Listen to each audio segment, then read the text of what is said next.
Bandeko la ya et télévision na pesi bongo pe na pesi ka biso tseni ko la biso pe merci mingi matondi makasi na ndenge bozali ko komela biso pe ko senga biso ko conseiller biso surtout ko suggérer biso ba invité ya ndenge na ndenge na yebi ke to bindi bitumba makasi elongo na ba mboka nyonso pour ete mboka ekoma esika ekomi bien que na tokomi esika tozolinga te mais tokomi quelque part na yango na kati ya mission politique oyo tomisani koyebela bino bilongi ya minene bomesani kolanda na kati ya chaîne oyo okosala te kolandaka biso na télévision chaque mardi à partir de 16h na F télévision oyo pe lokola lisusu na internet na yokani télévision kuna esika wapi soki orate biso na télévision kolanda biso kuna kasi mpona lelo toyebi bino moko ya kombo monene pe makasi oyo nakei kopesa ngo tembala moko.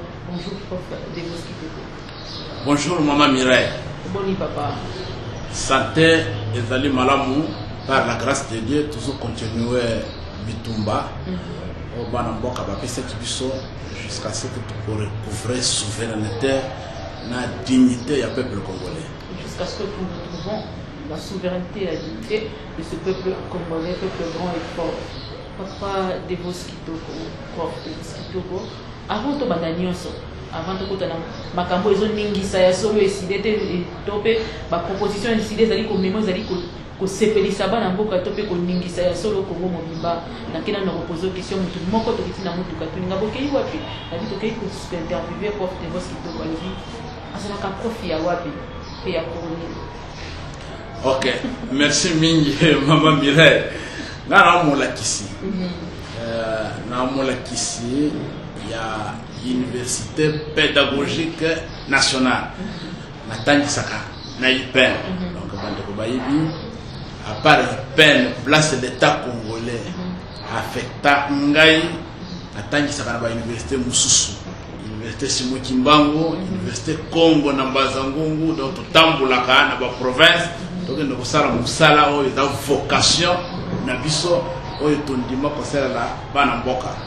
Madame, question, je suis sûr que Papi Bodé a joué une réponse.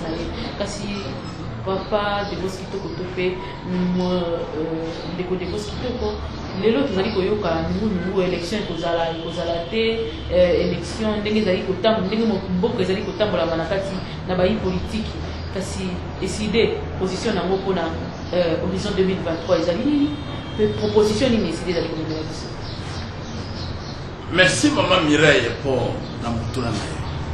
D'ailleurs, nous avons profité micro oyo pesinga lelo pour que n'annoncer na bana ya Kinshasa les 24 communes que samedi oyo le 3 avril 2021 ba membre nyonso ya ESID to sengi bango baya tozali na échange citoyen.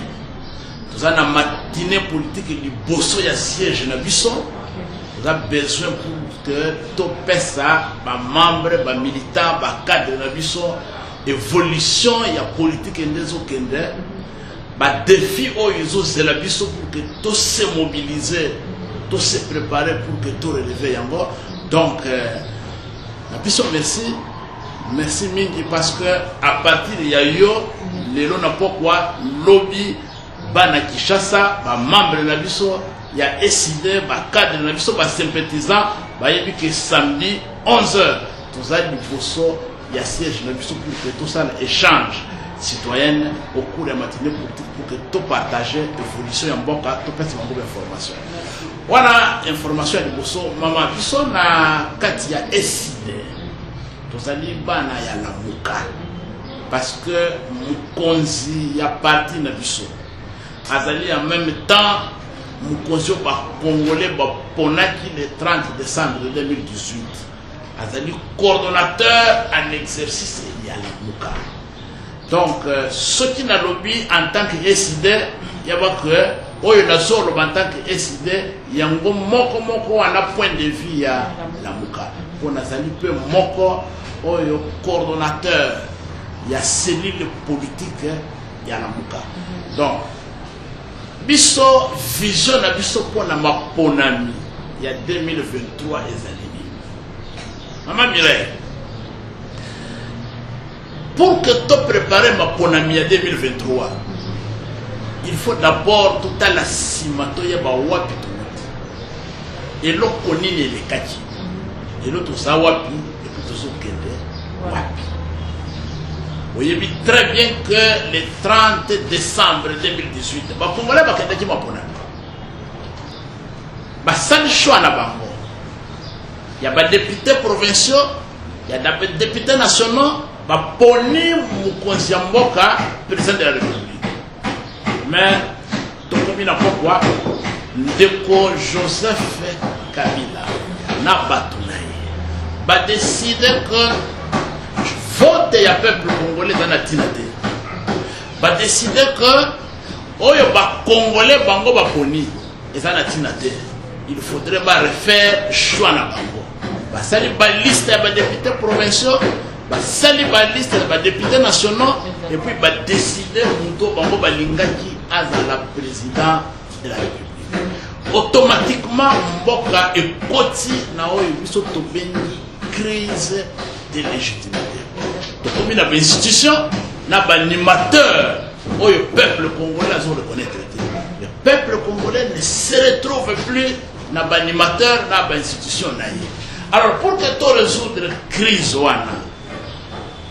le président élu, Martin Fayulu Madidi, où le congolais les lois, baso benga aigle, ou monaki musika. Alors nous devons tourner vers l'avenir. Il faut tout ça pembeni biloko zo diviser biso. Total la nini ezo tia biso ensemble de tout préparer l'avenir. Et nini ezo diviser biso. La moyi ya pouvoir. Mais pour que tu évites et loko lié la qui biso na 2018 et il y a les sociétés et loko sangisi biso lelo ezaba texte.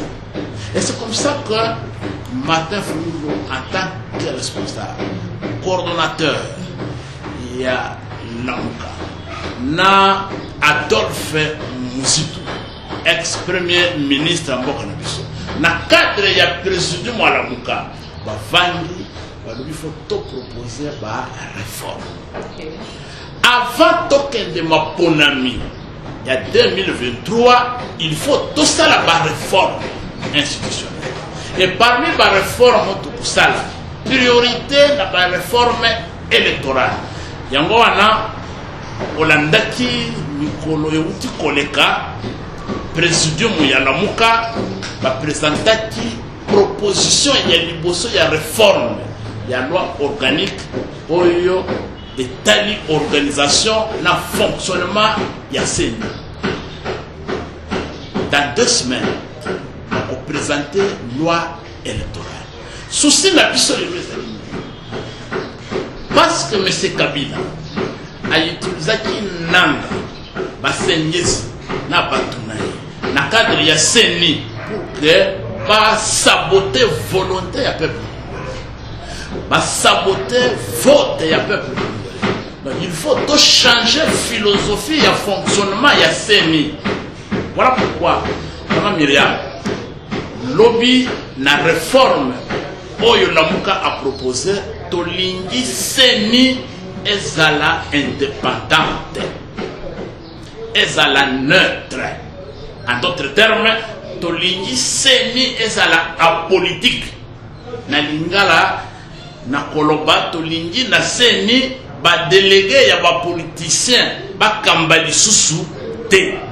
Yango to préparer pour que CENI ya lobby ezala na maboko 100% ya société civile.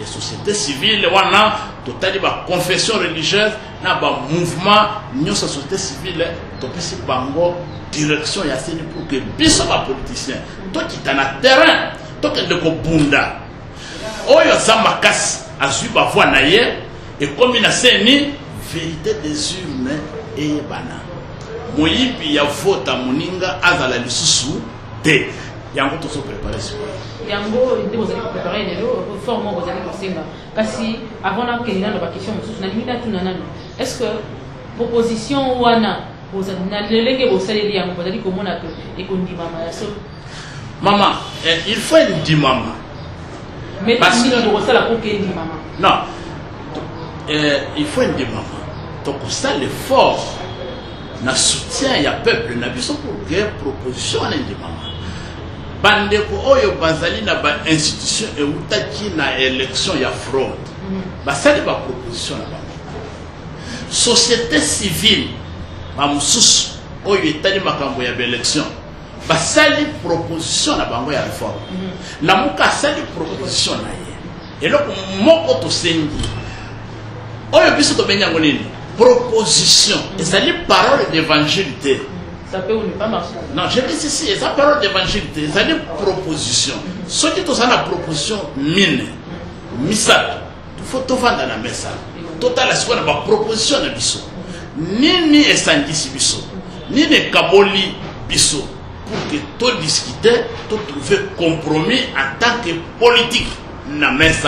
Dès que tu as compromis la proposition, moko, wana siko yende kozala entériné ezala loi organique portant organisation et fonctionnement. Mais c'est pas une mingi ka proposition ezali ko yobela wana pona ko yeba ko ngisa moke o etali loi ezali ko kamba seni to pe ko na bongo c'est pas ici biso mingi kasi motuna na ngezali na proposition na recensement oh wapi basa la liboso.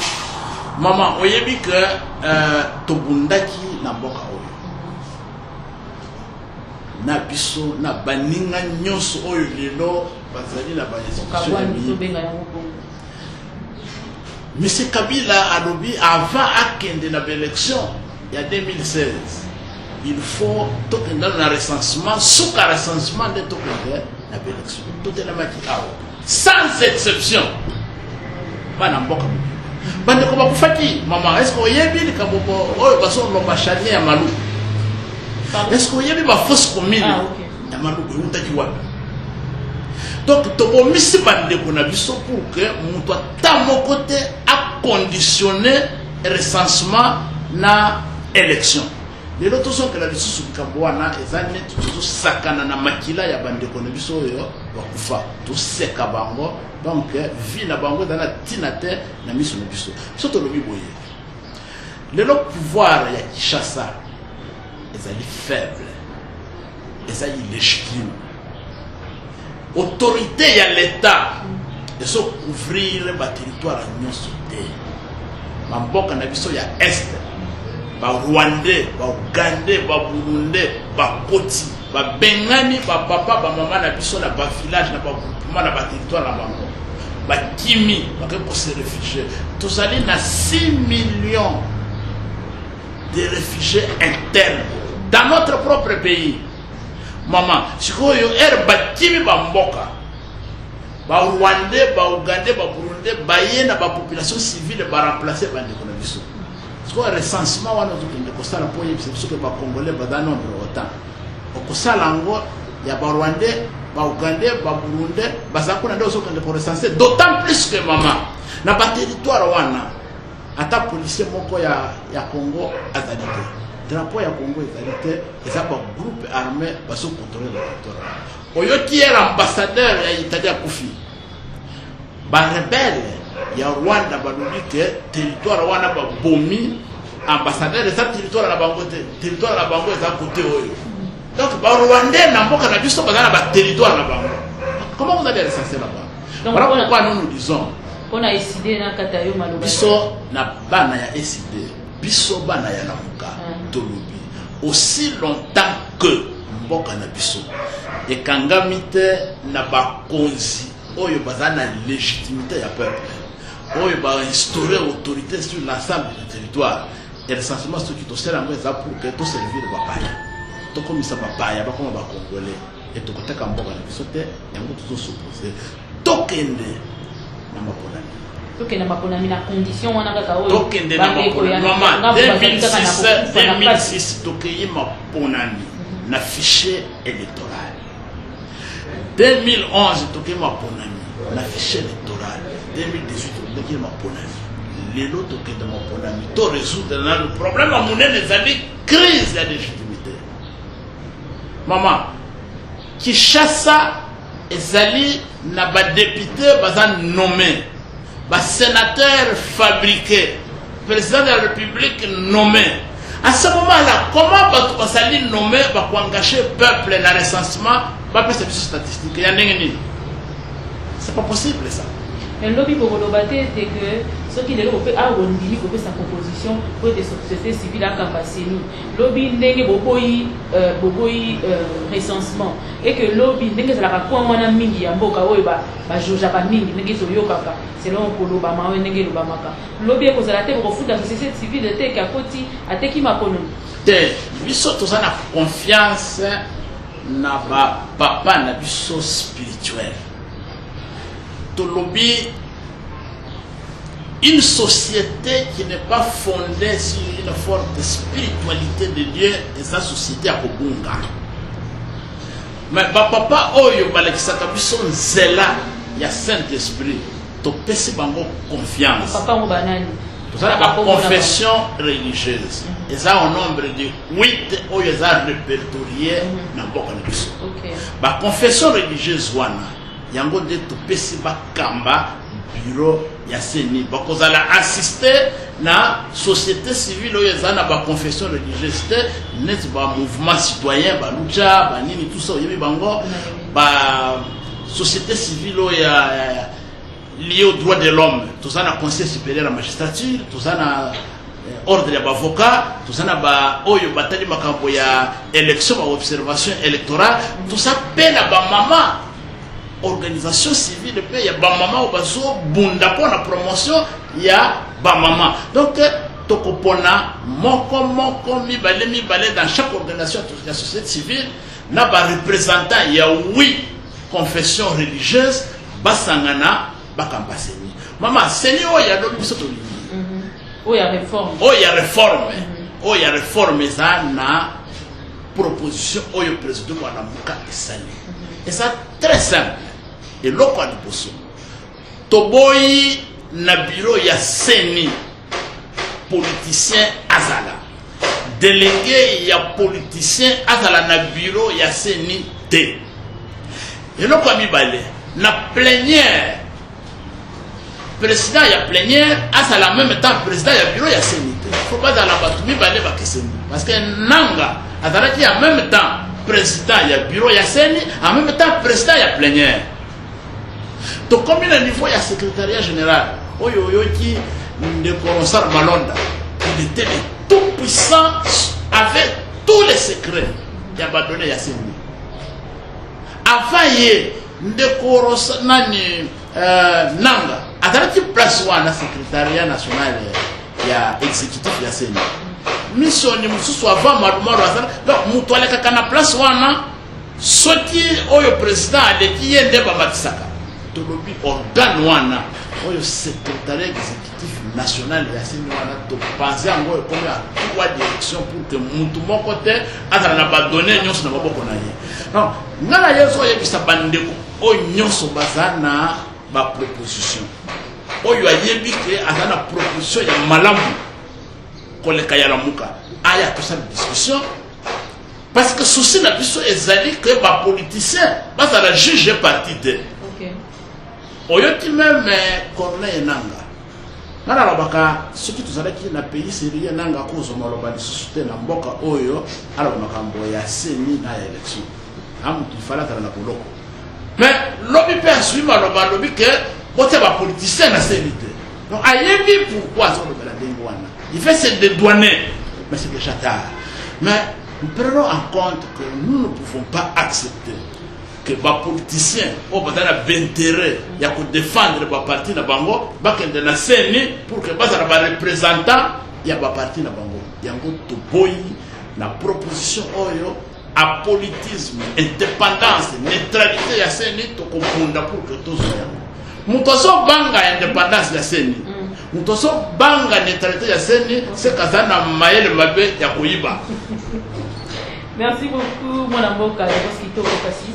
Question à Raïzali, ce qui est loyo, réforme la bino, tu fais proposition la bino, vous savez, baboyi yango, pour que n'a pas colonie, oui ou non? Maman, il faut d'abord que l'on voit l'hypothèse que baboyi yango est la caté, parce que tout ça se préparait, maman, tout ça se préparait, proposition à les avis sur la moukaté.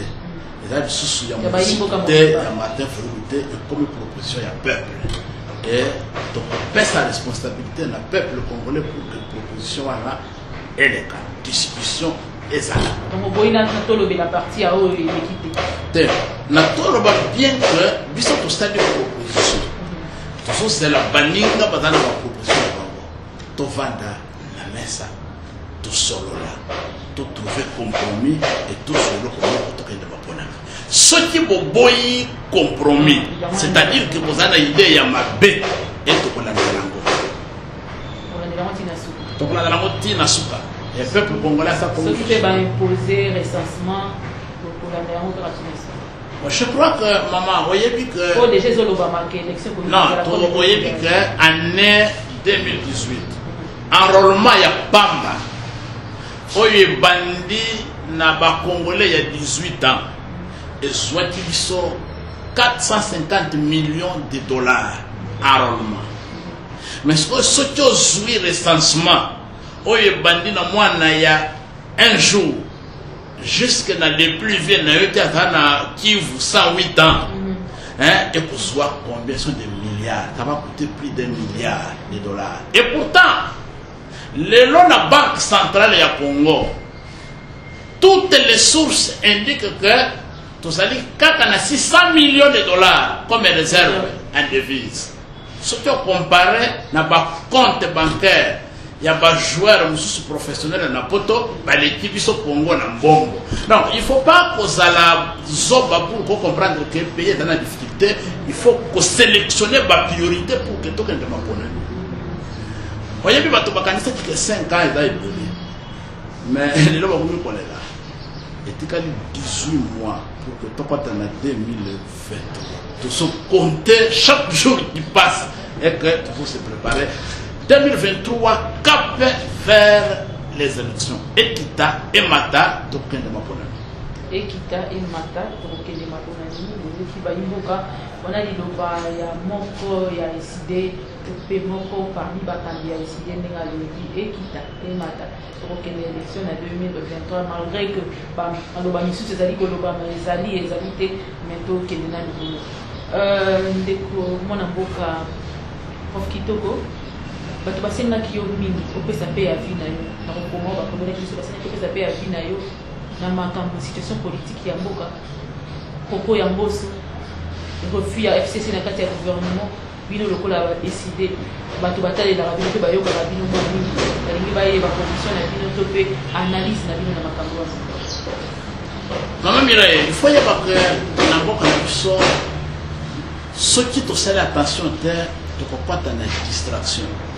Donc pas dans la diversion alors que bande ko bakanisa que 5 ans eza ebele ba moni que mandat fixe mamire mandat oyo ya moyibi ya Chilombo na Kabila s'appartient au passé. À partir du moment où Chilombo na Kabila va constater que le mandat est scellé et l'échec est total.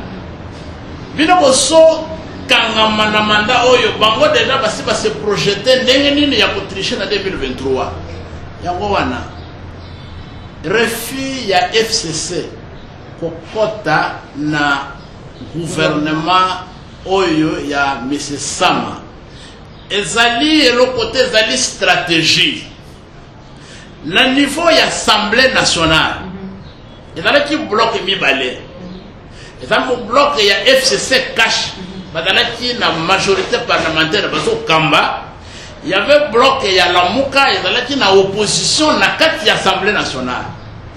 Et chaque fois, il y a non, il faut faire attention. C'est ni, ils ont la configuration actuelle, ils ont 13 personnes. Dans 13 personnes, on a 10, ils ont des politiciens. 3 sociétés civiles. Mais na 10 politiciens, 6 il faut euta na ba majorité parlementaire. 4 euta na opposition. Ce qu'on batali ba lobi soki to tiki la muka na force oya zali na yango. La muka kozwa 4 membres na seni et puis soto kozwa 6.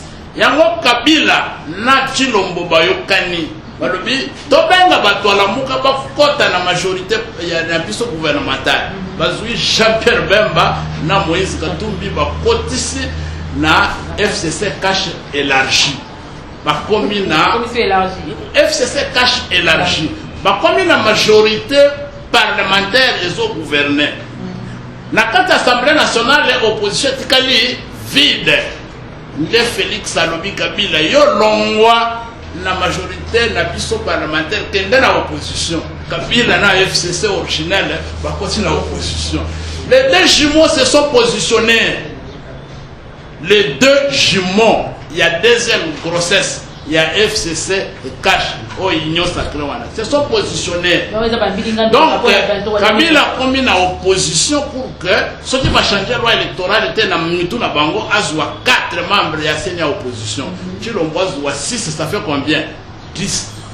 Bah, suye le qu'on a bango va préparer fraude. Il y a un moment de télémélie réforme pour que configuration oyo bango va betali calcul. Pour que pas organiser tricherie à 1000 balles en 2023, photo au mango. Et nous allons éduquer la population. Nous allons informer la population. On va comprendre que refus à FCC kokota na gouvernement et la stratégie na bango ya pour se positionner deux blocs jumeaux. FCC original, FCC cache élargi ya ba débauché ya la muka na ndambu ya FCC ya kala ba se positionner ba bloc mibale ba se partager ba membre na CENI pour que ba préparer fraude de sous. Oui. Maintenant, bande qu'on a vu ça, on a vu que elles aussi sont pour réfléchir parce que bientôt ils vont commencer à réfléchir. Alors de la loi électorale. Nous sommes faire comprendre le bango que Moutoya Koboya réforme il y a CENI où le Lamuka a proposé c'est que Asana Boule ya Bakabila na Félix Kabula CENI les va se positionner opposition na pouvoir. Maman, est-ce que yo sur mona Mouto a gagné l'élection na ebandeli ya mandat à sa majorité parlementaire 2 ans après Ababita comme opposition sans que élection et ça la maté. C'est ridicule. C'est bête, c'est ridicule pour notre classe politique. Et yango moni to telemeli to lobby to sali na proposition to boyi ba calcul wana ya ko kabula CENI entre les politiciens, il faut to tiango pembeni biso nyonso ba politiciens libanda société civile soit CENI biso to kende campagne électorale et puis peuple apona tozala l'arbitre neutre à codiviser les choses. Nakoloba o tikoloba mona mboka to expliquer biso a fait mon de comprendre yo moni bino bo moni déjà d'avance mais kasi na kati wana otiko citer 2 membres ya la muka o bazala ki pe ba membre influent na kati ya la muka lelo yo bakei bazui mantongi ba yambi loboko état mon konti mboka pesa ki ba o bino bobo ya ki pona ba raison ko pesa biso pe pendant que awa. Est-ce que au départ, bien que place mon côté la télévision aussi que la muka est panzani na le lengue officiel, mais quand si tu as dit qu'au monde tu as dit que subir mais est-ce que l'undini a seulement été na rokende ya bateau ni bali la muka est la force et Martin on a la force à se présenter d'ici 2023. Maman Mireille, la muka est à état d'esprit. La muka da volonté ya peuple congolais à kosilana na dictature. Aussi longtemps que Boussobe est en Mboka, aussi longtemps que Moïbi est allé net mode d'accession au pouvoir, aussi longtemps que changement est en Mboka terre, la muka est en makasi nyonso. Donc et là comment changer? Alors Martin Fayulu force naie est allé le Kambamouté. Martin Fayulu force naie dans un choix ya peuple congolais. Les Congolais ont fait le choix de Martin Fayulu pour Kakabamboka. Et par Congolais, bah connaître Martin Fayulu, bah moi non Martin Fayulu na pouvoir té.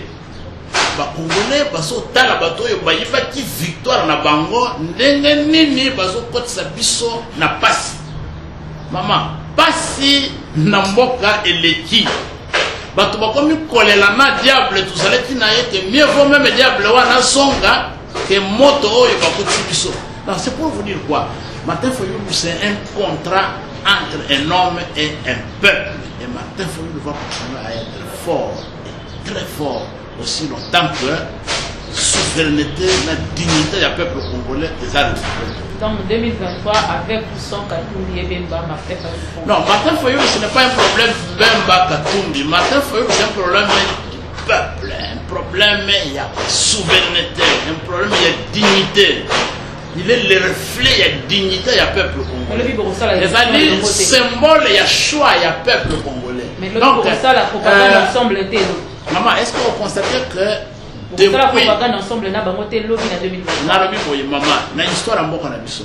C'est pour la première fois, après mon ponant, nous pouvons y avoir le bâti à titre de popularité, 2 ans, au token de 3e année, intact, et là, comment on bouger. Pourquoi?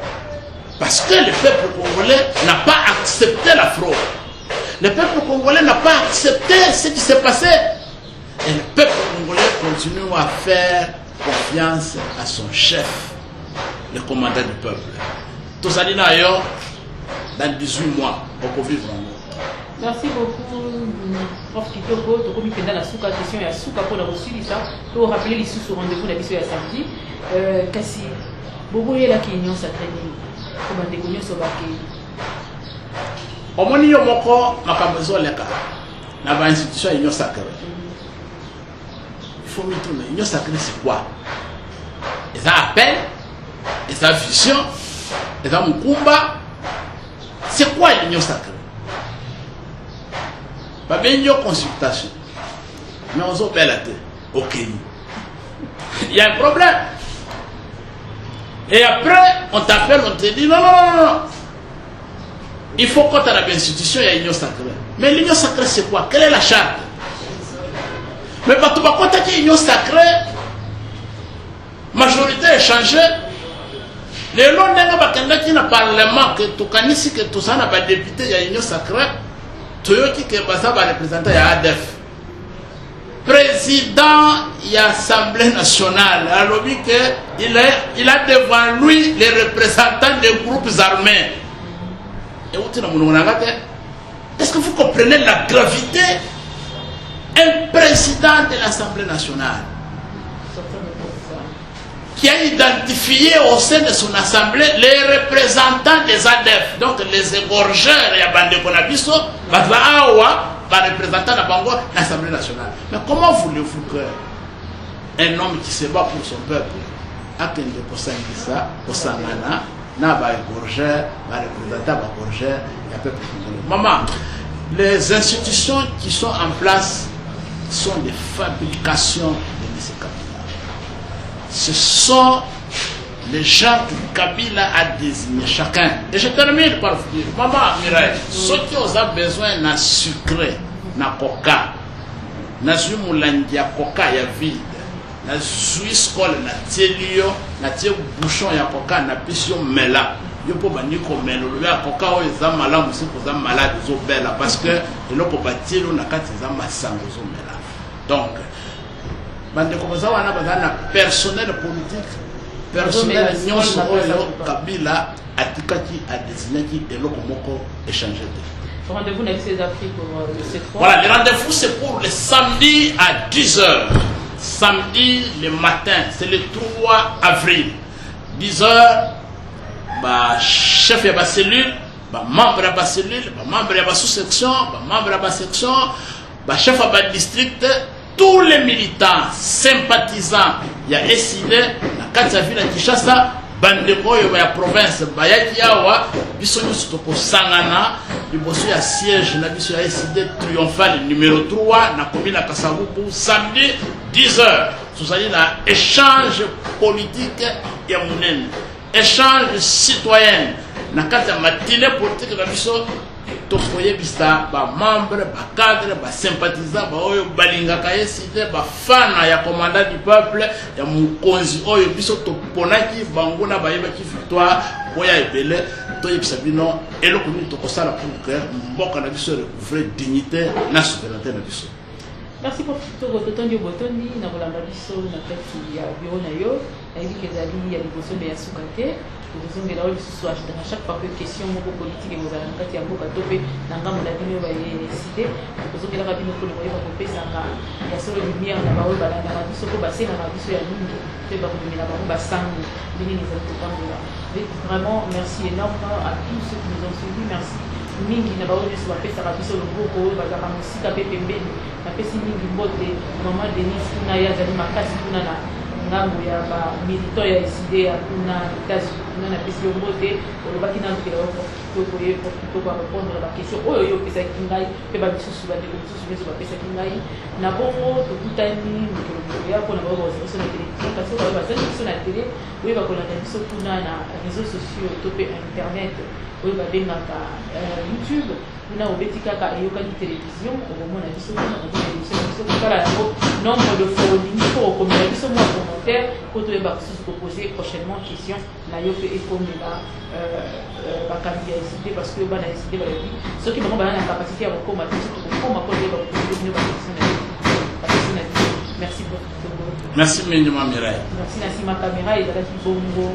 Valérie Téléphonelle, Nassima, grâce à Nassima, avec Nassima, on a fait ce que nous avons fait. Merci. Nous allons vous allez vous convaincre de ce.